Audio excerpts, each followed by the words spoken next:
cactus and succulent growers, it's Lynn.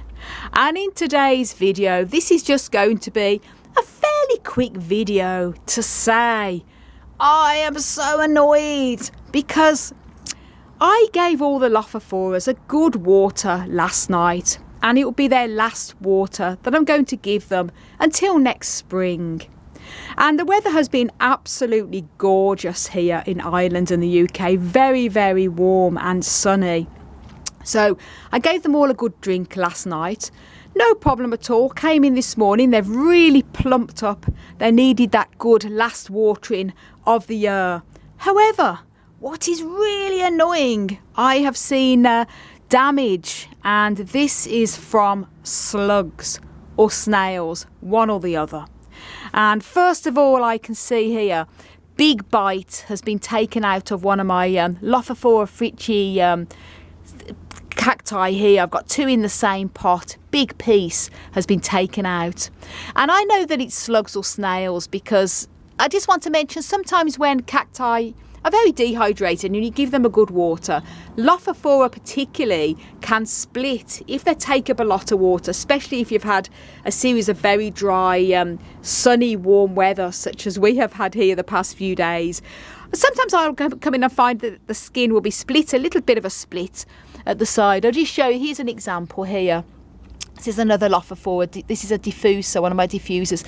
And you can see there that's where it's split because it's taken up the water, and also another little split there. That's quite normal. And it just calluses over and dries, so it never comes to any harm. It's just because they've took a lot of water up because it has been so warm and dry. However, this is a difference because you can see here, these are clearly bite marks. And there was also, I've got rid of it with the rubbing alcohol. There was all snail slime all over the edges of that where the slug or snail, possibly slug, had climbed over and took a piece out. And I just cleaned it up a little bit before I filmed the video because it looks so disgusting. But you can see there the bite mark is callousing over. And I'm just going to show you what else as well. It wasn't just that one. There's a few more that have had chunks taken out of them as well. This one over here, for example, another big piece missing out of it. And this wasn't done from last night. This piece of missing out here from slug was actually done a few weeks ago, and I only sort of notice it when I give them a water, and that's because obviously the soil is damp overnight and the trays will be a bit damp, and it encourages slugs. And I just want to mention that I do remove a lot of the plants regularly off the trays, clean the trays. I always make sure the trays are very clean because I like to sprinkle them all with this diatomaceae surf here as well, because that helps to prevent mealybugs and root mealybugs and other types of pests. Doesn't really do anything for slugs, I'm afraid.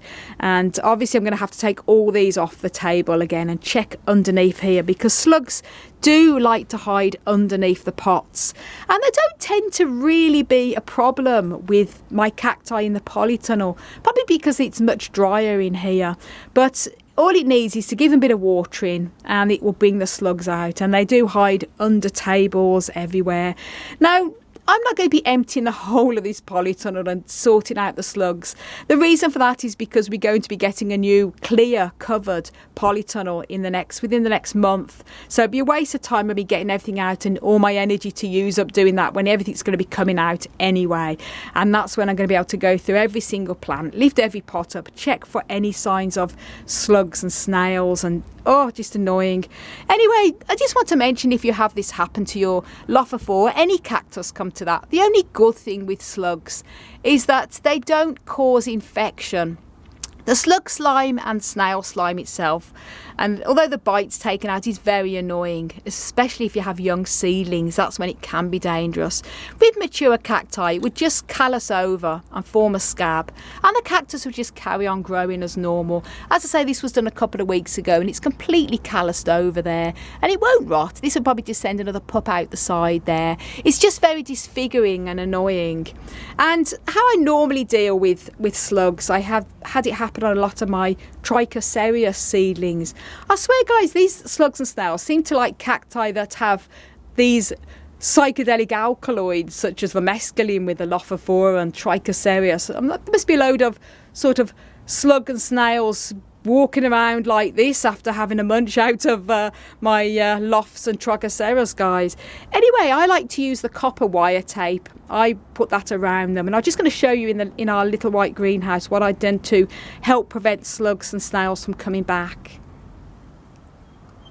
Now here I am in my little white greenhouse, and this is also going to be coming down when we have our new big white clear covered white or clear covered polytunnel.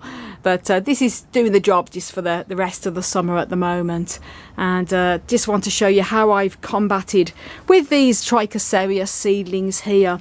These are Trichocereus scopolicolas, and I put the copper wire tape, which you can get from garden centres, even the dollar shops and Poundland shops and places like that.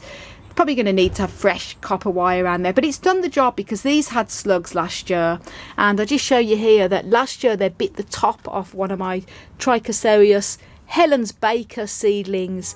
As you can see, they bit into it, calloused over, and it's side shooted. So lovely to see the little side shoot there, no problem. But the copper wire has worked its magic. The slugs didn't come back. However, when you have as many cacti as I do, especially with all them Lophophoras, it's not practical just to put all copper wire around. So just one of them things. And the good news is, other than disfiguring, it won't kill your cactus.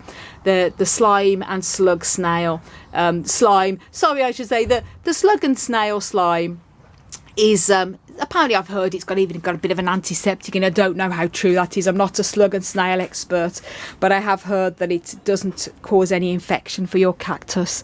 So just thought I'd let you know that. Look at this, guys. This is one of my Trichocereus scopolicolas that I've had for about 30 years in big bud. So that's going to probably bloom tonight. So stay tuned for Buds to Bloom's video of this as well. Happy days. So thanks so much for watching, everyone. For lots more tips and tricks, don't forget to subscribe. Do click the notification bell. And before you go, do leave a comment in the comments down below, even a heart or smiley face, because every comment really does help the algorithm. And do check me out on Instagram, Twitter and Facebook at Desert Plants of Avalon. And also check my website out for growing tips on there, desertplantsofavalon.com. I want to wish you all a slug and snail free, cactus powered day. Little naughty slugs. Don't touch my beautiful lofts.